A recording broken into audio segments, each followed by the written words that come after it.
Bismillahirrahmanirrahim. Alhamdulillah nahmaduhu wa nasta'inuhu wa nastaghfiruh wa na'udzu billahi min syururi anfusina wa min sayyiati a'malina. May yahdihillahu fala mudilla lahu wa may yudlil fala hadiya lahu. Wa asyhadu an la ilaha illallah wahdahu la syarika lahu wa asyhadu anna Muhammadan 'abduhu wa rasuluhu sallallahu alaihi wa ala alihi wa ashabihi ajma'in, amma ba'd. Kita masuk pada hadis yang kedua. An Abi Hurairah radhiyallahu anhu qala Rasulullah sallallahu alaihi wasallam. Dari Abu Hurairah radhiyallahu anhu, beliau berkata, Rasulullah sallallahu alaihi wasallam telah bersabda, la yaqbalullahu salata ahadikum idza ahdatsa hatta yatawaddaa. Kata Rasulullah sallallahu alaihi wasallam, la yaqbalullahu salata ahadikum. Allah Subhanahu wa taala tidak menerima salat salah seorang dari kalian idza ahdatsa, tatkala dia berhadas, hatta yatawaddaa, sampai dia berwudu. Makna hadis ini, salat seseorang tidak diterima oleh Allah Subhanahu wa taala tatkala seseorang tersebut berhadas sampai dia berwudu. Hadis ini menyebutkan nafyul qabul, peniadaan al-qabul, diterimanya suatu amalan. Dalam nusus asy-syar'iyyah, nas-nas dalil hadis, ketika disebutkan la yaqbalullah, nafyul qabul,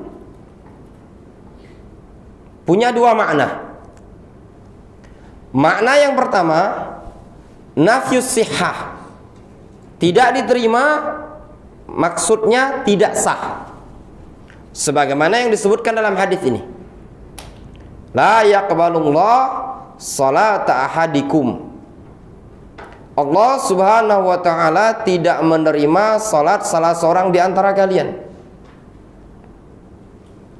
Maknanya tidak sah.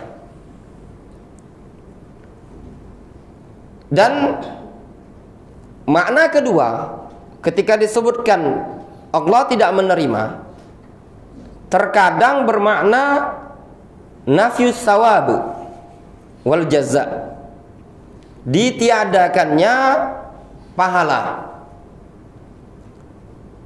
Seperti hadis ketika seseorang mendatangi dukun dan bertanya,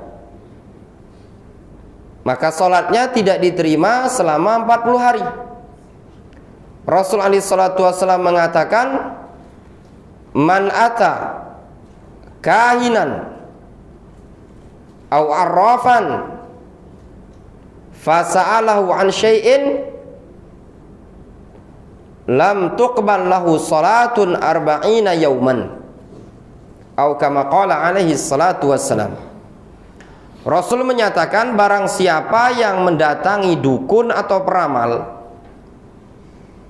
lalu bertanya kepada dukun atau peramal tadi tentang sesuatu perkara, lam tuqbal lahu salatun arba'ina yauman, tidak diterima salat dia selama 40 hari. Tidak diterima di situ maksudnya adamus tsawabu, tidak berpahala, tidak dibalas oleh Allah Subhanahu wa taala selama 40 hari. Difahami? Mafhum insyaallah taala.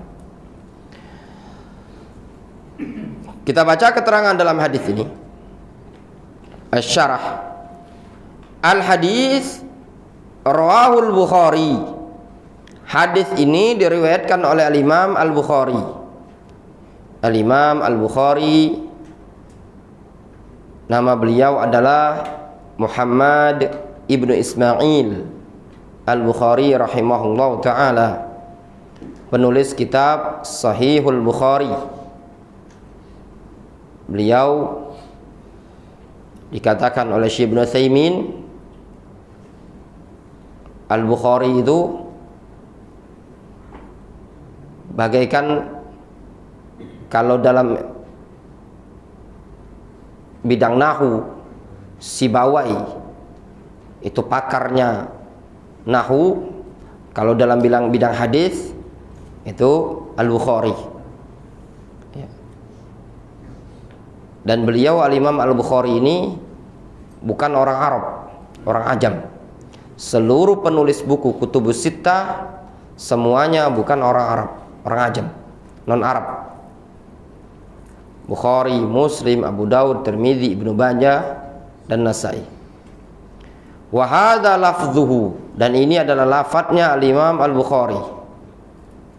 Wa Muslimun, dan juga hadis ini diriwayatkan oleh Imam Muslim. Muslim Ibnu Al-Hajjaj Al-Qushairi An-Naisaburi. Muslim, beliau adalah murid dari Al-Imam Al-Bukhari rahimahullah ta'ala. Imam Muslim sangat memuliakan guru beliau Al-Imam Al-Bukhari. Sampai-sampai Al-Imam Muslim pernah mengatakan, "Da'ni ya ustadzal ustadzin wa ya sayyidal muhadditsin uqabbilu rijlaika." Biarkan aku, hai ustadznya para ustadz dan pimpinan ahlul hadis, aku akan cium kedua kakimu. Itu menunjukkan ihtiramnya beliau. Walaupun tindakan seorang talib mencium kaki seorang guru ini merupakan tindakan yang fihi nadhar, perlu ditinjau ulang, khawatir masuk pada perkara ghulu. Al-Imam Muslim meriwayatkan bilafzin, dengan lafaz la tuqbalu salatu ahadikum idza ahdatsa hatta yatawaddaa. Imam Muslim meriwayatkan dengan lafaz tidak diterima salat salah seorang di antara kalian tatkala dia berhadas sampai dia berwudu. Apa bedanya antara lafaz Imam Bukhari dengan lafaz Imam Muslim? Bedanya, kalau pada lafaz Al-Imam Al-Bukhari di situ disebutkan fi'il, juga disebutkan fa'il.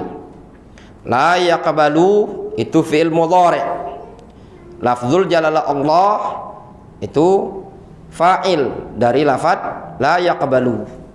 Adapun pada lafaz Imam Muslim la tuqbalu salatu ahadikum tidak disebutkan fa'il, namun yang disebutkan di situ adalah an-naibul fa'il, naib anil fa'il.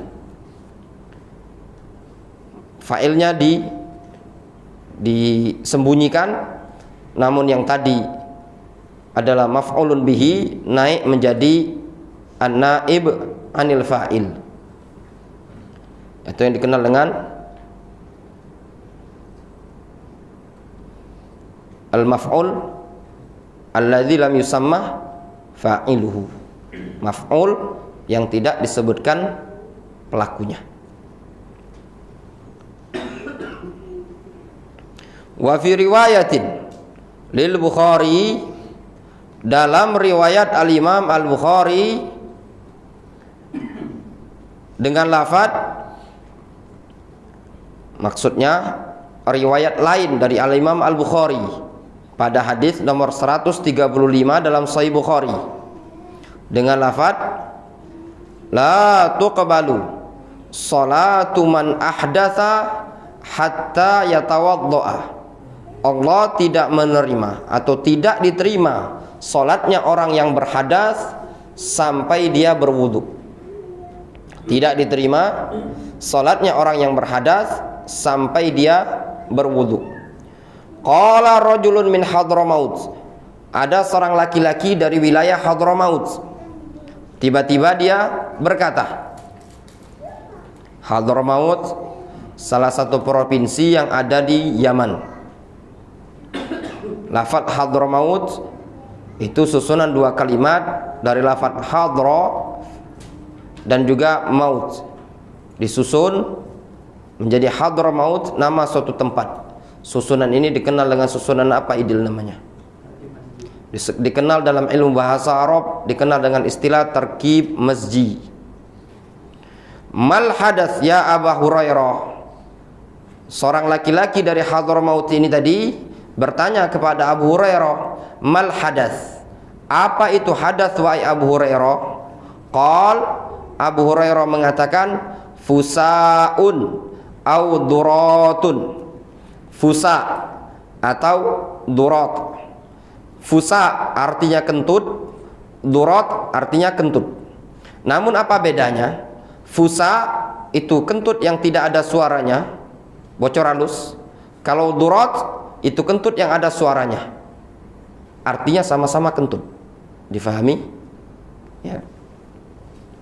Ketika muadzin mengumandangkan azan, syaitan lari terbirit-birit sampai keluar pada dia durat, terkentut-kentut dengan kentut suara. Ya.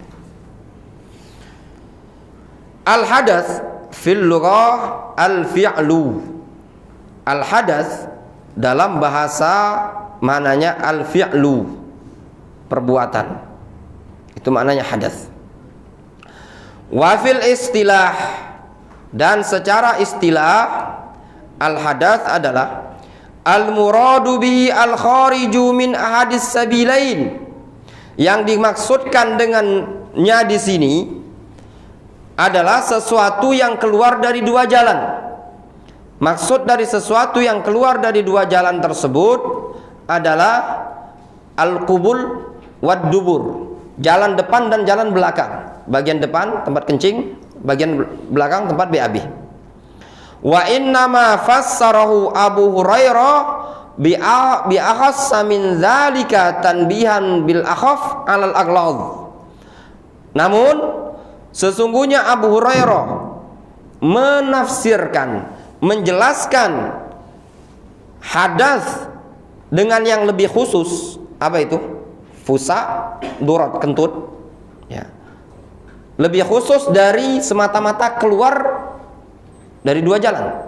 Ya, Abu Hurairah ketika ditanya apa itu hadas, kata Abu Hurairah kentut. Berarti Abu Hurairah menafsirkan hadas dengan kentut. Ini baru contoh. Ya, padahal hadas itu maknanya adalah segala sesuatu yang keluar dari dua jalan. Ketika yang keluar dari dua jalan tidak semata-mata kentut kan? Ada air kencing, ada juga BAB.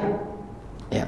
Abu Hurairah menafsirkan sesuatu yang lebih khusus, yaitu kentut ini tadi sebagai bentuk tanbih, peringatan dengan sesuatu yang lebih kecil terhadap sesuatu yang lebih besar. Maknanya kalau kentut saja, sesuatu yang ringan, ketika seorang kentut tidak perlu dia cuci celananya, tidak perlu dia cebok, itu saja membatalkan wudhu. Berarti yang lebih dari kentut membatalkan wudhu. Difahami? Wali annahuma, dan juga alasan yang kedua, wali annahuma qad yaqa'ani fi athna'is shalah aktsaru min ghairihima. Dikarenakan al-fusa, kentut yang tidak bersuara, waddurat, dan kentut yang bersuara tadi sering terjadi ketika di tengah-tengah sholat dibandingkan selain keduanya. Ya benar. Di tengah-tengah sholat itu lebih sering orang terjadi kentut dibandingkan kencing tengah sholat. Walaupun ada juga yang kencing tengah sholat. Kalau lah kepepet, ya nah, itu anak-anak paling. Kalau tua mungkin belum pernah ada di al-jihad ini ya. Itu tadi. Kalau jangan sampai ada, antum sampai terkencing di sini, nama antum akan diingat terus sama ikhwan. Dulu ada, kaki ada yang aduh akhi. Dulu beberapa tahun yang silam ada ikhwan kencing, langsung diingat terus. Mungkin anak-anak masih memungkinkan. Difahami? Jadi Abu Hurairah menafsirkan ketika ditanya apa itu hadas, beliau menjawab kentut, dikarenakan kentut itulah yang paling sering terjadi ketika sedang sholat, sehingga menghalangi diterimanya sholat. Difahami? Yaitu tidak sah. Qala al-Hafidz Ibnu Hajar rahimahullahu taala, Berkata Al-Hafidz Ibnu Hajar rahimahullah ta'ala sebagaimana dalam Fathul Bari, kata beliau, wastudillah bil hadis ala butlanis shalah bil hadath. Dijadikan dalil pada hadis ini akan batalnya salat dengan sebab hadas. Ada hadas, salat batal. Apa tadi? Hadas, diantaranya kentut, ya, atau segala sesuatu yang keluar dari dua jalan tadi. Sawa'un kana khurujuhu ikhtiyariyan am ittirariyan. Kata Al-Hafidz Ibnu Hajar, baik keluarnya hadas tadi, keluarnya sesuatu dari dua jalan tadi, baik dikarenakan ikhtiyarian karena dia sendiri yang ingin mengeluarkannya. Tadi perasaan mau keluar, dikentutkan sama dia, maka batal. Am ittirariyan, atau ittirar itu terpaksa. Sebenarnya tidak ingin mengeluarkan, tapi langsung keluar dengan sendirinya. Pes suaranya tadi. Jangan ada alasan. Oh, tidak sengaja. Walaupun tidak sengaja, kentut tadi tetap batal. Difahami? Ya? Kan ada istilah khoto. Rabbana la tu'akhidna in nasina au akhtana. Wahai Rabb kami, janganlah engkau hukum kami tatkala kami lupa atau kami keliru, tidak sengaja. Ini kan tidak sengaja kan? Nah, memang sengaja nak dikentutkan, tidak, keluar dengan sendirinya, tetap batal. Wa ala anna al-wudu la yajibu li kulli salatin. Dan juga hadis ini, kata Al-Hafidz, diambil faedah, dijadikan dalil yang menunjukkan bahwasannya wudu itu tidak wajib untuk setiap kali sholat. Setiap kali sholat tidak wajib berwudu. Kapan wajib berwudu? Tatkala berhadas. Antum sholat maghrib tadi sudah wudu dan tidak batal. Ketika menjelang sholat isya, wajibkah berwudu? Jawabannya, Gus, tidak wajib. Nah, kira-kira dari sisi mana pendalilan dari hadis ini? Dijelaskan oleh Al-Hafidz Ibnu Hajar. Istinbatnya beliau, li'annal qabul intafa ila ghayatil wudu. Dikarenakan al-qabul, diterimanya salat, tertiadakan sampai pada puncak wudu.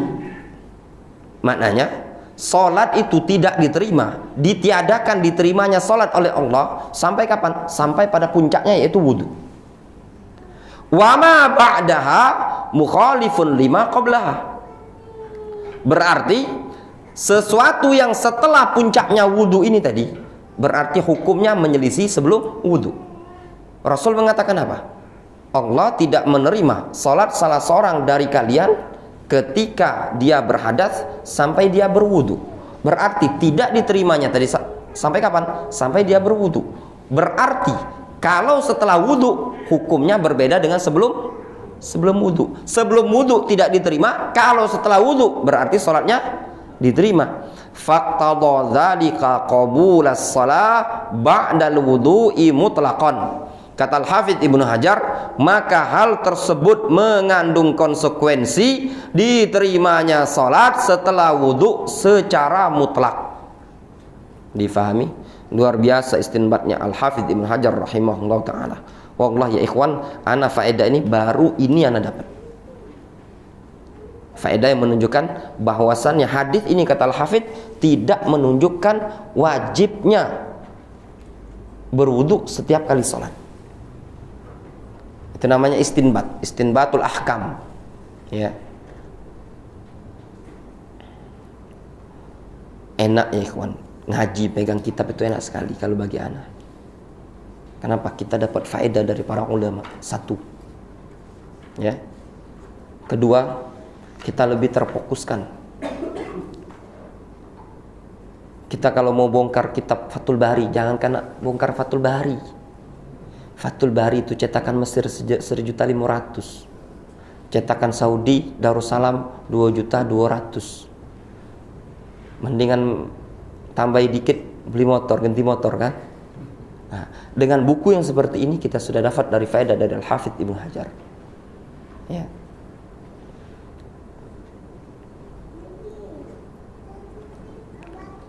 Luar biasa faedah istinbatnya beliau rahimahullah taala. Al-Imam Al-Hafidz Ibnu Hajar Al-Asqalani rahimahullah taala rahmatan wasi'ah. Kata beliau, dari hadis ini tadi bisa diambil faedah bahwasannya wudu tidak wajib dilakukan setiap kali sholat. Ini kalau dalam istilah ilmu usul fikih diambil dengan makna mafhum, namanya mafhumul mukhalafah. Mafhum mukhalafah. Ya. Kemudian kata penulis buku ini, wa minal adillah ala dzalika aidan, dan di antara dalil yang menunjukkan akan hal tersebut, ya, dalil yang menunjukkan bahwasanya tidak wajib berwudu pada setiap kali sholat, dan tatkala berhadas maka wajib dia berwudu.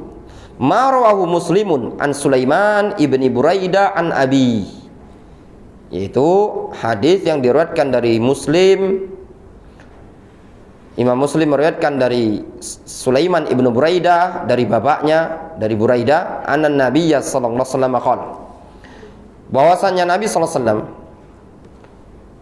anan Nabiyya sallallahu alaihi wasallam shalla as-salawat yaumal fathi bi wudu'in wahid, bahwasannya Nabi sallallahu alaihi wasallam salat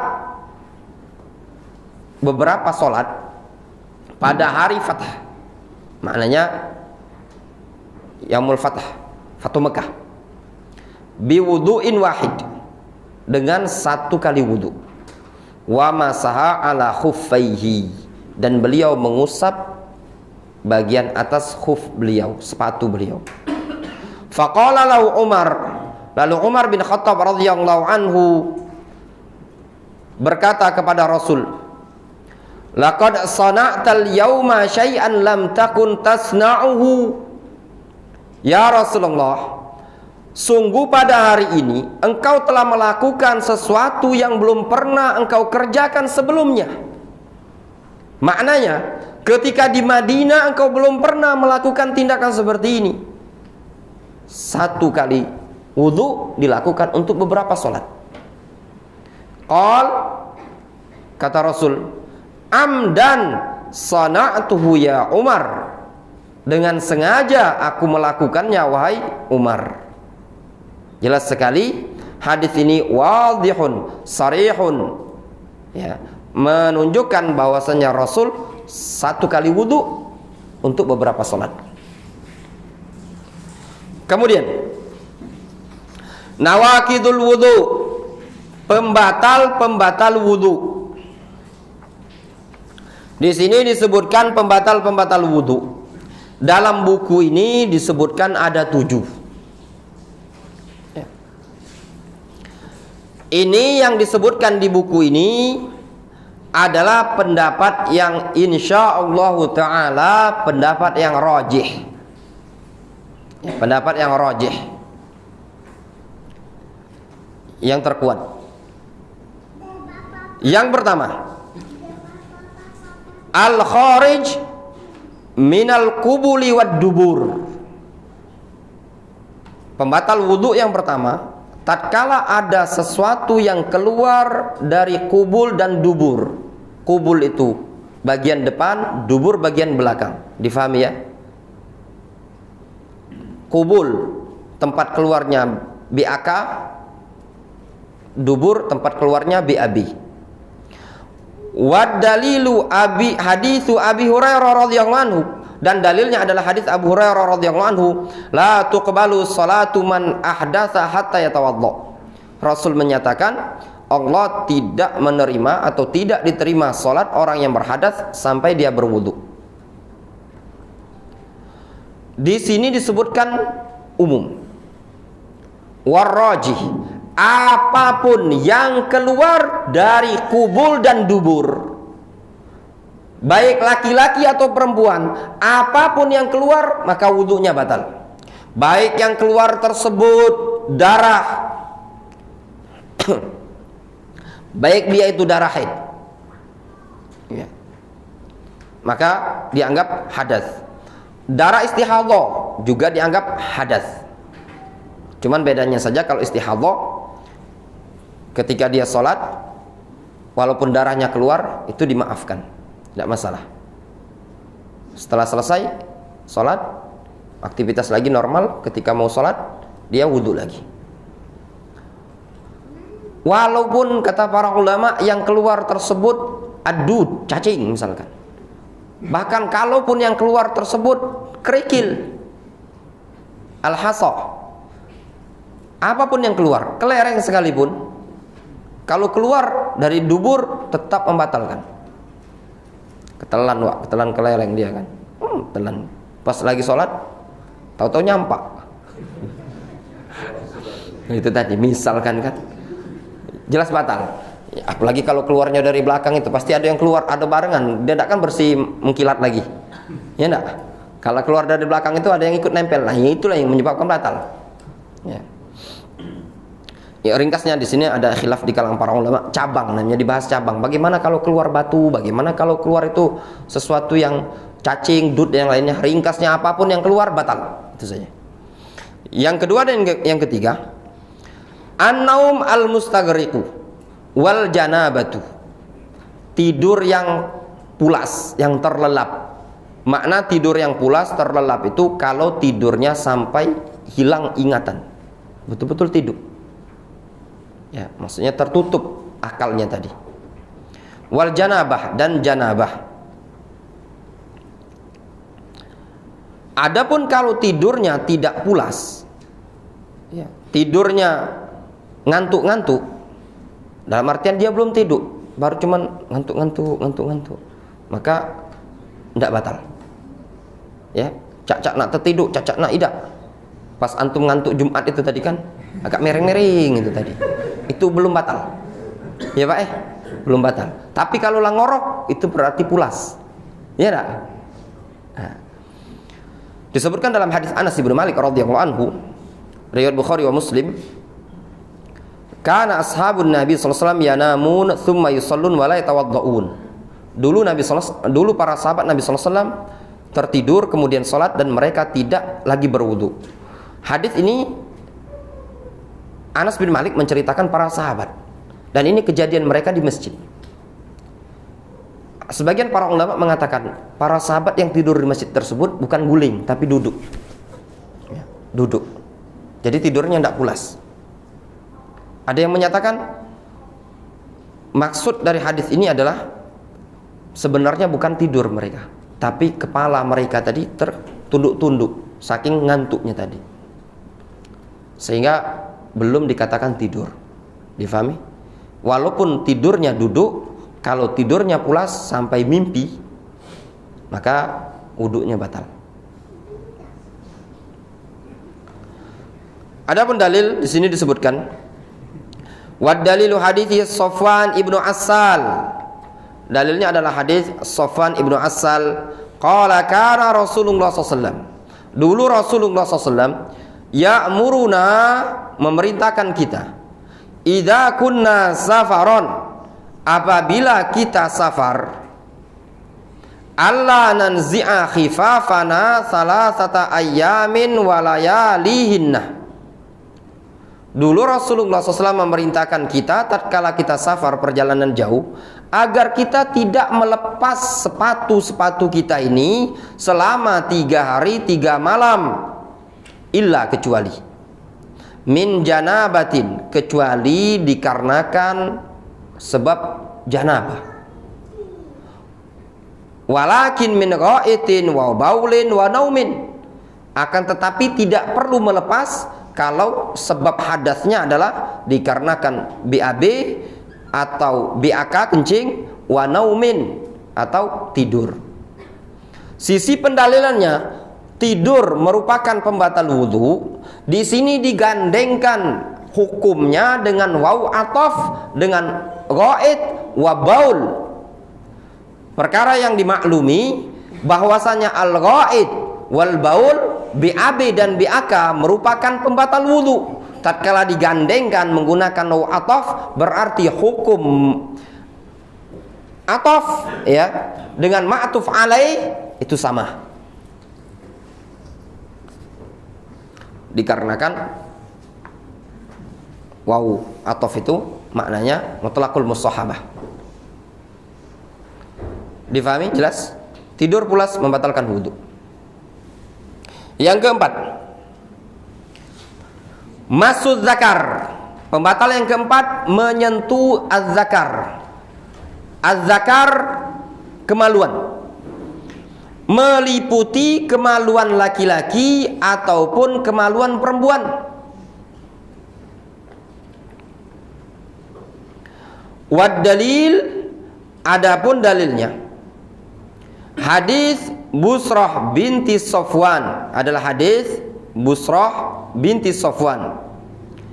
Anan Nabiyya sallallahu alaihi wasallam qal, bahwasannya Nabi sallallahu alaihi wasallam beliau mengatakan, man massa dzakarahu fala yusalli hatta yatawadda. Kata Rasul, barang siapa yang menyentuh zakarnya dia, kemaluannya dia, maka janganlah dia salat sampai dia berwudu. Hadis riwayat Tirmidzi. Rasul menyatakan, man massa dzakarahu fala yusalli hatta yatawadda. Siapa yang menyentuh kemaluan, jangan dia salat sampai dia berwudu. Berarti apa? Batal ya. Ya, batal. Berarti menyebabkan hadas, pembatal wudu. Kemudian wa haditsu Abdullah ibni Amr ibn al-As, dan juga hadis Abdullah ibn Amr ibn al-As, qala, beliau mengatakan, qala li Rasulullah sallallahu alaihi wasallam, Rasulullah sallallahu alaihi wasallam berkata kepadaku, man massa dzakarahu falyatawadda. Barang siapa yang menyentuh kemaluannya, hendaklah dia berwudu. Wa ayyuma imra'atin massat farjaha faltatawadda. Wanita mana saja yang menyentuh kemaluannya juga, faltatawadda, hendaklah dia berwudu. Ya. Hadis riwayat Ahmad dengan sanad yang hasan. Wa an Busrah binti Safwan, dan juga hadis yang ketiga dari Busrah binti Safwan, anna sami'at Rasulullah sallallahu alaihi wasallam yazkuru ma yatawaddau minhu, bahwasanya Busrah bintu Safwan pernah mendengar Rasulullah SAW menyebutkan perkara-perkara yang merupakan sebab untuk berwudu. Faqala Rasulullah SAW, Rasulullah SAW mengatakan, wa yutawaddau min masjid zakar, berwudu dengan sebab menyentuh kemaluan. Hadis rawahun Nasa'i, riwayat Al-Imam An-Nasa'i dalam sunannya, wassahahu Asy-Syaikh Al-Albani rahimahullah taala. Qala Al-Majd Ibnu Taimiyah, berkata Majd Ibnu Taimiyah dalam kitab Al-Muntaqa. Kitab Al-Muntaqa tebal 1 jilid, karya kakeknya Syekhul Islam Ibnu Taimiyah yang dikenal dengan Majd Ibnu Taimiyah. 1 jilid. Kitab ini disyarah oleh Imam Asy-Syaukani rahimahullah taala dengan judul Nailul Autar, dengan judul Nailul Autar, karya Al-Imam Asy-Syaukani rahimahullah taala. Kata Majd Ibnu Taimiyah, wa hadza yashmalu dzakara nafsihi wa dzakara ghairihi. Kata Al-Majd Ibnu Taimiyah, hadis ini, hadis yang menyebutkan barang siapa yang menyentuh kemaluannya hendaklah dia berwudu, meliputi kemaluan dia sendiri dan kemaluan orang lain. Masalah ini dibahas oleh para ulama. Apa hukum menyentuh kemaluan? Yang pertama, hukum menyentuh kemaluan. Pendapat yang rajih, menyentuh kemaluan menurut penulis buku ini, menyentuh kemaluan adalah membatalkan wudu. Menyentuhnya dengan tangan tanpa alas. Kalau pakai sarung tangan tidak batal. Atau antum sarungan, antum gatal, antum garuk-garuk, itu juga tidak membatalkan. Antum sentuh langsung. Dan sentuhan yang membatalkan ini tadi dikatakan para ulama adalah dengan bibatinil kaf, dengan bagian dalam ini tadi. Ya, ahlul lughah mengatakan almas Menyentuh adalah dengan batin, dengan telapak dalam ini tadi. Kalau sentuhan dengan siku, kalau sentuhan dengan kaki tidak membatalkan wudu. Difahami? Ya maaf, antum setelah mandi itu otomatis tersentuh lah ya. Afwan, ini agak tersentuh lah ya. Ya enggak? Tersentuh. Ya tersentuh paha minimal. Difahami? Tidak membatalkan. Udah masuk isya? Belum? Udah masuk Pak? Sudah. Insyaallah kita lanjutkan salat isya ya, setelah salat isya. Bismillahirrahmanirrahim. Di sini disebutkan qala al-Majid Ibnu Taimiyah rahimahullahu taala fil Muntaqa. Al-Majid Ibnu Taimiyah menyebutkan dalam kitab Al-Muntaqa, wa hadza yashmalu dzakara nafsihi wa dzakara ghairihi. Pembatal wudu tatkala menyentuh kemaluan meliputi menyentuh kemaluan dia pribadi ataupun kemaluan orang lain. Dalam masalah ini ada beberapa permasalahan ya, berkaitan dengan permasalahan menyentuh kemaluan. Berlaku untuk dia pribadi batalnya tadi, ataukah tatkala dia menyentuh kemaluan orang lain juga. Yang pertama, ketika para ulama menyebutkan menyentuh kemaluan merupakan pembatal wudu, yang dimaksudkan menyentuh di situ adalah menyentuh dengan tanpa penyekat, tanpa penghalang. Dalam artian langsung disentuh dengan tangannya tadi. Kulit ketemu kulit. Adapun kalau ada penghalang, sarung, sirwal, maka tidak membatalkan wudu.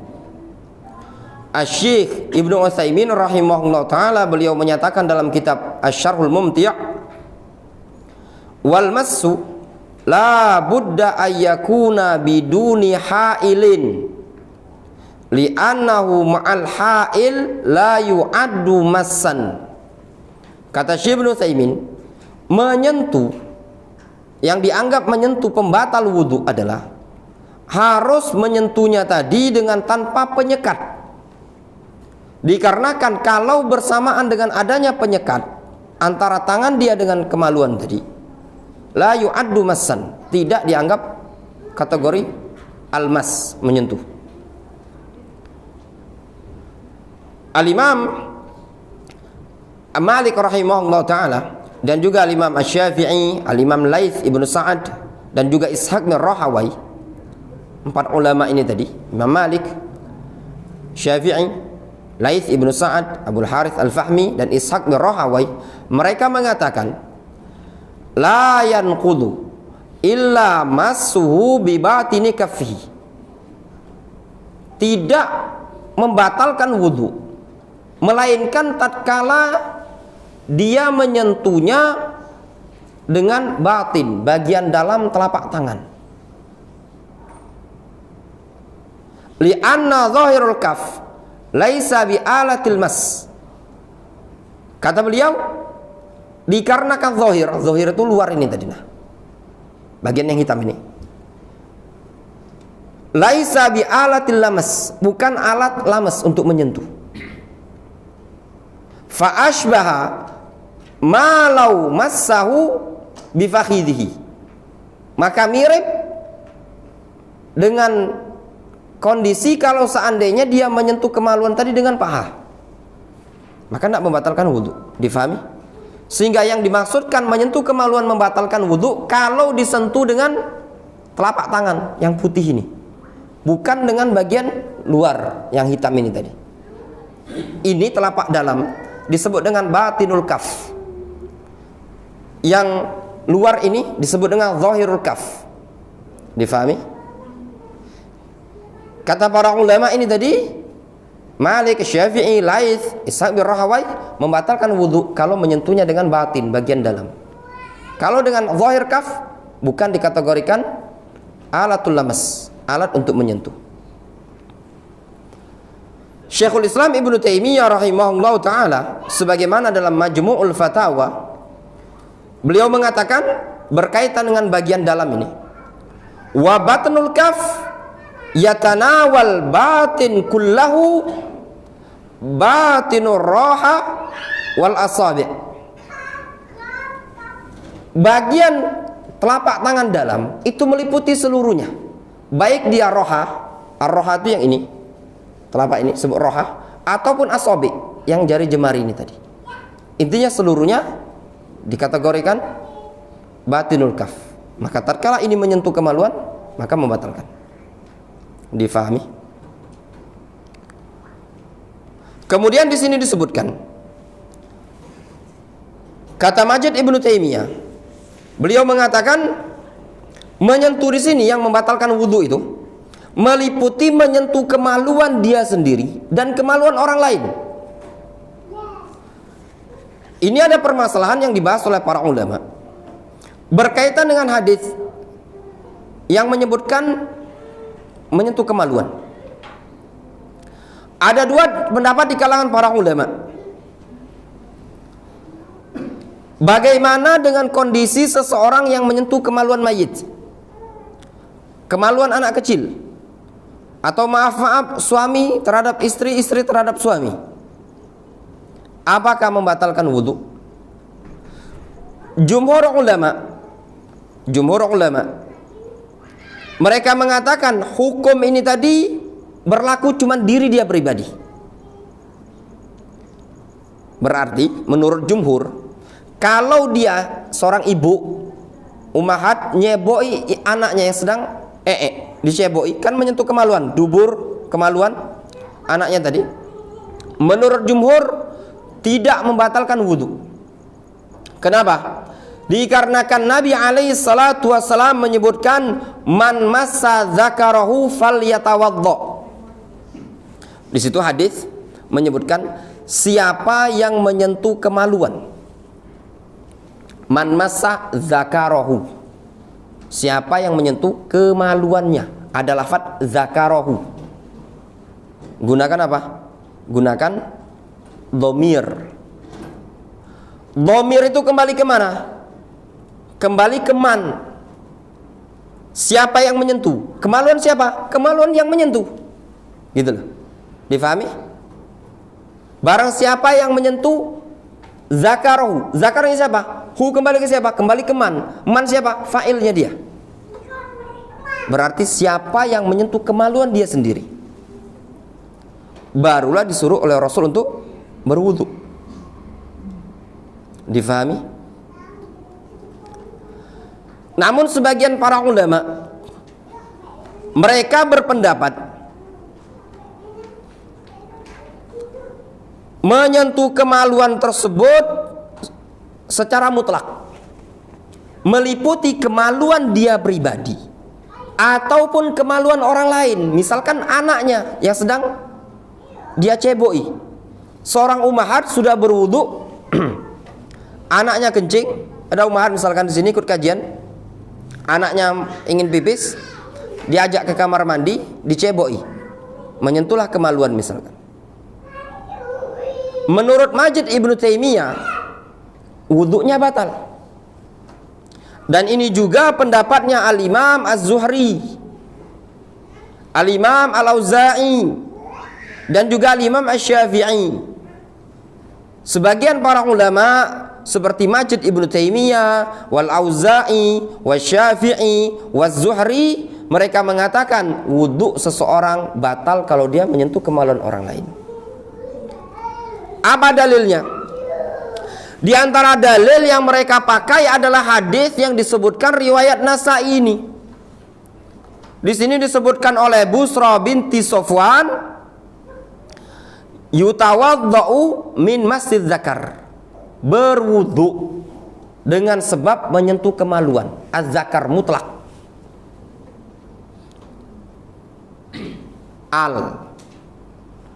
Alif lam ya, memberikan faedah umum, istighraq namanya, menyeluruh seluruh kemaluan, dan ini mutlak. Di sini ada khilaf di kalangan para ulama. Wallahu alam, kalau saya pribadi ya tidak sependapat dengan yang dinukilkan oleh Majid Ibnu Taimiyah ini tadi. Penulis buku ini, Syekhah Ummu Hafiz, Nampaknya beliau lebih condong ke pendapat Majid Ibnu Taimiyah, pendapat Al-Auza'i, Al-Imam Asy-Syafi'i, dan juga Az-Zuhri tadi, yang menyatakan bahwasanya menyentuh kemaluan orang lain batal wudunya. Dengan dalil ini lafadz mutlak. Namun kalau kita perhatikan, di sini ada dua lafadz hadis di bukunya antum. Man massa dzakarahu. Itu lafadz apa? Namanya muqayyad. Ada lafadz dengan lafadz mutlak. Wallahu alam, sebatas ilmu yang kita pelajari dalam ilmu usul fikih, ada istilah namanya hamlul mutlak alal muqayyad. Dalam kondisi seperti ini, hukumnya satu. Hukumnya satu.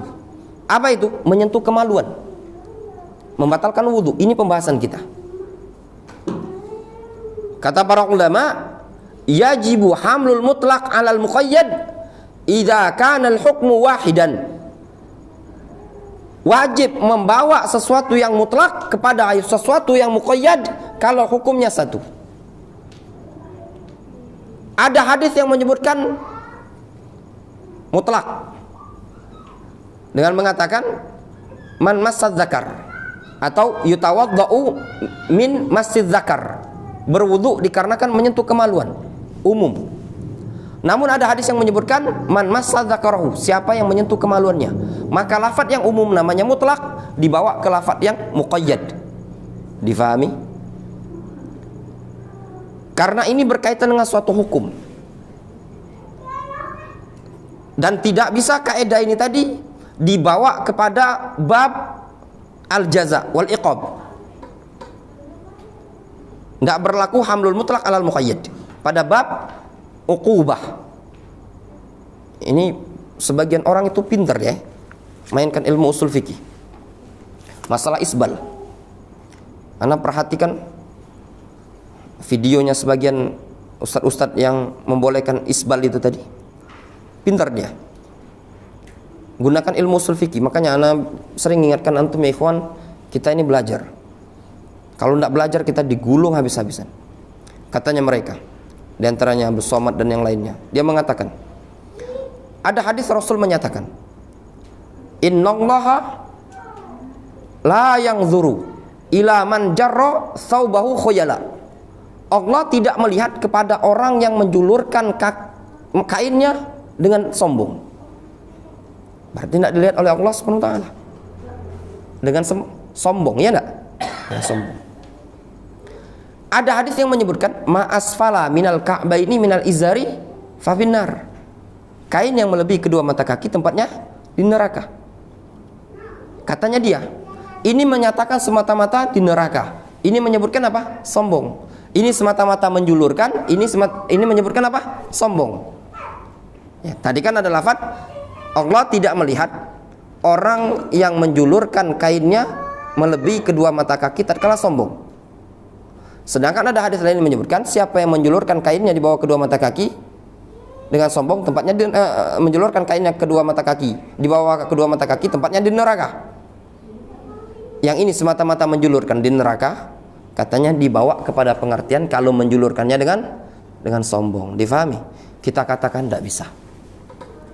Asy-Syaikh Ibnu Utsaimin rahimahullah taala dalam syarah al-usul min ilmi al-usul, beliau menjelaskan ini beda. Kenapa? Yang satu hukumnya beda, yang satu hukumnya beda. Dia bisa dibawa hamlul mutlaq alal muqayyad idza kana hukmun wahid, ya. Idza kana al-hukmu wahidan, kalau hukumnya satu. Yang satu hukumnya apa? Diancam oleh Allah Subhanahu wa taala dengan tidak dilihat. Yang satu diancam dengan dimasukkan di dalam neraka. Berarti kalau semata-mata menjulurkan tanpa ada kesombongan, diancam dengan apa? Diancam dengan dimasukkan dalam neraka. Kalau dia menjulurkan dengan sombong, diancam dengan tidak dilihat oleh Allah Subhanahu wa taala. Jadi ada dua azab yang berbeda, dua hukum yang berbeda di situ. Difahami? Ya. Kita lanjutkan. Difahami? Kalau Anda pribadi, Anda lebih condong ke pendapat yang menyatakan bahwasannya menyentuh kemaluan orang lain tidak membatalkan wudhu. Misalkan nyeboi anak tadi ya, tidak membatalkan wudhu. Namun kalau antum untuk hati-hati, maka tidak masalah. Antum sudah menceboi anak, antum berwudhu lagi, tidak masalah. Ya, kaedahnya para ulama mengatakan al-khuruj minal khilaf mustahab. Keluar dari khilaf para ulama itu perkara yang dicintai, disukai. Disebutkan di sini faedah. Hadis Talaq ibnu Ali, hadis Talaq ibnu Ali. Innama huwa bid'atun minkah. Rasul pernah ditanya tentang seseorang yang menyentuh kemaluannya, apakah membatalkan wudhu? Kata Rasul, innama huwa bid'atun minkah. Sesungguhnya kemaluanmu tadi adalah bagian dari dirimu sendiri. Maksudnya bagian anggota dirimu sendiri. Sama seperti engkau menyentuh telapak tangan, menyentuh wajah, menyentuh hidung. Ya. Kata penulis buku ini, mahmulun ala annahu massahu bihalil. Hadis ini dibawa kepada pengertian laki-laki tersebut menyentuhnya dengan hail, dengan alas. Hada ala fardi sihhatihi. Ini menurut pendapat yang mengatakan anggaplah hadis ini sahih. Anggaplah hadis ini sahih. Hadis ini jadi perbincangan di kalangan para ulama. Ya. Apakah hadis Talaq ibnu Ali ini sahih? Sebagian dulu murid-murid Syekh Muqbil terjadi khilaf.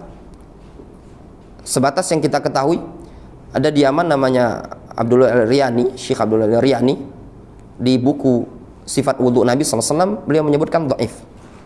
Al-Imam Asy-Syafi'i menyatakan hadis ini dhaif. Sebagaimana Ummu Hafiz ini juga berpendapat hadis ini dhaif. Sebagian murid Syekh Muqbil dulu diantaranya Zakaria Al-Adani, Zakaria bin Syu'aib Al-Adani, beliau berpendapat hadis ini hasan. Ya, bisa naik derajatnya kepada hasan. Alasannya di sini, kata penulis buku ini, wa haditsu Busra aqwa. Hadis Busra bintu Safwan itu lebih kuat. Yang menyebutkan berwudu dengan sebab menyentuh kemaluan. Wa hadits Talaq ibnu Ali. Wa hadits Talaq ibnu Ali dhaifun. Hadis Talaq ibnu Ali adalah dhaif, lemah. Min ajli Qais ibni Talaq ibnu Ali. Dengan sebab adanya perawi bernama Qais ibni Talaq ibnu Ali, yaitu anaknya si Talaq ibnu Ali. Talaq ibnu Ali ini sahabi. Nah, anaknya dia ini tadi tabi'in, dikatakan oleh Abu Hatim, qala anhu Abu Hatim wa Abu Zur'ah. Abu Hatim dan Abu Zur'ah Ar-Razi mengatakan la taqumu bihi hujjah. Abu Hatim Ar-Razi, Abu Zur'ah Ar-Razi itu dua imam dalam bidang al-jarh wa ta'dil. Ya. Abu Hatim, nama beliau siapa Idil? Abu Hatim. Abu Hatim Ar-Razi. Nama beliau adalah Muhammad ibnu Idris Ar-Razi. Abu Hatim nama beliau Muhammad bin Idris Ar-Razi. Ya. Wa Abu Zur'ah. Ya. Abu Zur'ah Ar-Razi. Dua-duanya imam besar dalam bab al-jarh wa ta'dil.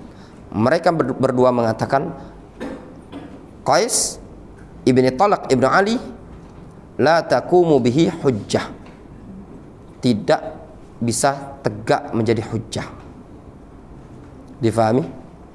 Itu merupakan pendhaifan dari mereka berdua. Wallahu alam, ya, dalam hal ini tadi wal mas'alah berkaitan dengan hadis ini ada khilaf. Sekarang permasalahannya, di sana ada pendapat lain yang menganggap hadis ini sahih. Ya, menganggap hadis ini sahih. Kalau hadis ini sahih, hadis Talaq ibnu Ali ini adalah sahih, berarti ada dua hadis yang sahih. Di situ mereka ada khilaf bagaimana komprominya. Kalau hadis ini sahih, maka metode yang paling baik adalah thariqatul jama', menjamak. Kaedahnya i'malud dalilain aula min ihmali ahadihima. Mengamalkan dua dalil yang kedua-duanya sahih lebih utama dibandingkan menggugurkan salah satu dari dua dalil tadi. Kalau hadis Talaq ibnu Ali adalah sahih, sedangkan hadis-hadis Abdullah ibnu Amr, hadis Busra bintu Safwan juga sahih, sama-sama sahih kaedahnya. Kalau bisa diamalkan dua-dua dalil tadi, maka itu lebih layak. Sehingga Syekh Ibnu Utsaimin rahimahullah taala beliau berpendapat yustahabbu al-wudu liman massa dzakarahu. Disunnahkan berwudu bagi orang yang menyentuh kemaluannya. Beliau menganggap hadis-hadis yang menunjukkan untuk menyentuh kemaluan itu menunjukkan disunnahkan berwudu. Difahami? Antum sudah mandi janabah, sudah berwudu di kamar mandi, ingin pakaian, kemudian tersentuhlah kemaluan. Menurut sebagian para ulama tidak batal, menurut sebagian para ulama menyatakan batal. Ya, daripada repot buka buku murojaah, masuk kamar mandi, wudu, selesai. Aman kan? Aman. Iya tidak putra? Aman. Buku antum kelamuan mentarji dibaca dulu, tinggal masuk kamar mandi, wudu, selesai. Aman kan? Aman. Kemudian yang kelima, pembatal wudu yang kelima, aklu lahmil ibil, makan daging onta. Wa dalilu haditsu Jabir ibni Samurah. Dalilnya adalah hadis dari Jabir bin Samurah, anna rajulan sa'ala Rasulullah sallallahu alaihi wasallam, bahwasannya ada seorang laki-laki bertanya kepada Rasulullah sallallahu alaihi wasallam, atawaddau min luhumil ibil. Ya Rasulullah, apakah aku berwudu tatkala aku makan daging onta? Qala na'am. Rasul menjawab, iya. Fatawadda min luhumil ibil, berwudulah engkau tatkala engkau makan daging onta. Rawahu Muslim. Hadis ini riwayat Muslim dari sahabat, dan juga yang semisalnya dari sahabat Al-Barra, riwayat Abu Daud. Jelas? Ya, mungkin ya, siapa tahu kaget Idul Adha ada yang korban onta di sini. Ya, di Al-Jihad ini tadi. Bukan perkara mustahil, diantarkan di bom baru ini kan kiriman dari Saudi Raja Salman. Ya enggak? Tongkang, bawanya tongkang itu kan, mampir ke Tigo Ilir ini tadi kan. Nah, siapa tahu. Intinya kalau makan onta, daging onta, yo wudunya batal. Dari sini perhatikan baik-baik ketika umroh. Siapa tahu ada rezeki umroh, diajak buka puasa. Kita nilai wudu, diajak buka puasa. Kalau daging yang dimakan tadi, kita waspada. Jangan-jangan itu daging onta. Nah, kalaulah sudah wudu, mendingan tidak usah dimakan dulu. Bungkus, jangan ditinggal. Wah, ada kantong, bungkus kan. Jangan malu-malu, bukan orang kita galau. Kenal juga tidak. Ngapa nak malu? Difahami? Kemudian yang keenam, ar-riddah. Riddah itu murtad. Ar-riddah ya naqidatun lil wudu walil Islam. Murtad, pindah agama, keluar dari agama Islam, pembatal wudu dan pembatal keislaman. Kafir dia ya. Wa dalilu qaulullah ta'ala, dalilnya adalah firman Allah Subhanahu wa taala, wa may yakfur bil iman faqad habita amaluhu. Dalam surat Al-Maidah ayat yang kelima, barang siapa yang kufur terhadap keimanan, maka sungguh telah habita, telah gugur, batal amalan dia. Siapa yang kafir, batal amalan dia. Yang ketujuh, zawalul aqli, hilangnya akal. Bijununin, dengan sebab junun, kegilaan. Sudah wudu tiba-tiba gilanya kambuh, maka wudunya batal. Au igma, atau pingsan. Dia sudah wudu dari rumah mau masuk masjid, kepleset jatuh, pingsanlah sekitar 15 menit. Ya, mungkin diurut-urut sembuh, sadar normal lagi, maka dia berwudu lagi kalau ingin sholat. Ya, wudunya sudah batal. Au sukrin, atau dengan sebab sukar, mabuk. Ya. Wa ma asbaha, mabuk di sini maksudnya mabuk dengan sebab minum khamr ya. Adapun mabuk muntah, ya, muntah, pendapat yang rajih, muntah tidak membatalkan wudu. Adapun hadis yang menyebutkan muntah membatalkan wudu, hadisnya lemah. Wa ma asbaha minal adwiyah al-muzila lil aql. Ya, dan yang semisalnya dari obat-obat dengan sebab obat-obatan yang menghilangkan akal, atau dengan sebab minuman keras, itu membatalkan wudu, ya. Ajma'al ulama annal wudu yantaqid bidzalika. Para ulama sepakat bahwasanya wudu bisa batal dengan hal tersebut, dengan sebab hilangnya akal, baik karena gila atau karena pingsan atau karena dia mabuk. Mabuk itu maksudnya tuh dia mabuk stres, ya, mabuk. Bukan mabuk muntah-muntah. Orang misalkan mabuk, istilah kita mabuk apa? Bukan, orang hamil itu kan mabuk itu kan? Bukan mabuk yang seperti itu. Ya. Namanya mual. Ya. Difahami? Ya. Alasannya kenapa? Dikarenakan hilang akalnya tadi, zawalul akal. Ya. Ada irtifa at-taklif ketika itu, terangkatnya beban taklif tatkala hilang akal. Sedikit lagi kita lanjutkan. Waqad ikhtalafal ulama fi nawaqidil wudu. Sungguh para ulama telah sepakat tentang pembatal-pembatal wudu. Ya. Wa hadhihi sab'ah hiya allati 'alaiha al-adillah wal ijma'.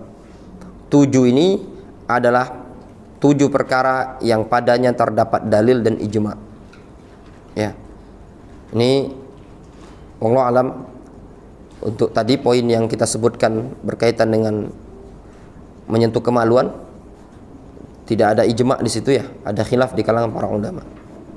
Wa qad nadhamaha ba'dhum biqaulihi, sebagian mereka membuat nazam bait, nawaqidul wudu ya khalilu sab'un atat yad'amuha dalilu. Pembatal wudu itu, wahai kekasihku, ya, ada 7. Atas yad'amuha ad-dalil, ada 7 yang dikuatkan oleh dalil. Ar-riddatu wa aklu lahmil ibil. Yang pertama riddah, murtad, wa aklu lahmil ibil, makan daging onta. Wa kharijun min duburin au qublin, tatkala keluar sesuatu dari dubur dan kubul. Naumun, tidur. Wa masul farji, menyentuh kemaluan. Wal janabah, janabah. Zawalu aqlin, hadhil isabah, serta hilangnya akal, hadhil isabah. Inilah yang benar. Nazama akhar, nazmun akhar li Abi Hatim al-Hadrami, ada nazam yang lain karya Abu Hatim al-Hadrami. Nawaqidul wudu sab'atun tultamas fi kharijin minas sabilaini wamas lil farji riddatin zawalil aqli naumin janabatin walahmil ibili. Pembatal wudu itu ada 7. Itu yang dicari. Yang pertama, tatkala keluar sesuatu dari 2 jalan, kubul dan dubur. Wamasun lil farji, menyentuh kemaluan. Riddah, murtad. Zawalul aql, hilangnya akal. Naumin, tidur. Janabah, walahmil ibil, dan makan daging unta. Ini pembatal-pembatal wudu. Wallahu ta'ala a'lamu bissawab. Cuma ada 7 tadi. Bagaimana dengan menyentuh wanita? Menyentuh wanita tidak membatalkan wudu. Ya, tidak membatalkan wudu. Pendapat yang rajih insyaallah taala tidak membatalkan wudu. Masalah ini juga ada khilaf di kalangan para ulama. Ya. Adapun yang mereka pakai dalil berkaitan dengan ayat aula mastumun nisa, maksud dari ayat aula mastumun nisa atau kalian menyentuh wanita, maksud menyentuh wanita pada ayat surah Al-Maidah tersebut adalah al-jima', sebagaimana disebutkan oleh tafsir sebagian sahabat. Dan juga hadis yang sahih, Rasulullah SAW beliau pernah salat malam, ketika itu beliau sedang sujud, rumah ketika itu gelap, tidak punya lampu. Aisyah mengatakan, aku mencari-cari Rasul, pada saat itu tanganku menyentuh kaki Rasul. Ya, tanganku menyentuh kaki Rasul. Ketika itu Rasul sedang sujud. Ini menunjukkan jelas sekali bahwasannya menyentuh wanita bukan membatalkan wudu. Sebab kalau membatalkan wudu tentu Rasul akan mengulang salatnya. Wallahu ta'ala a'lamu bishawab.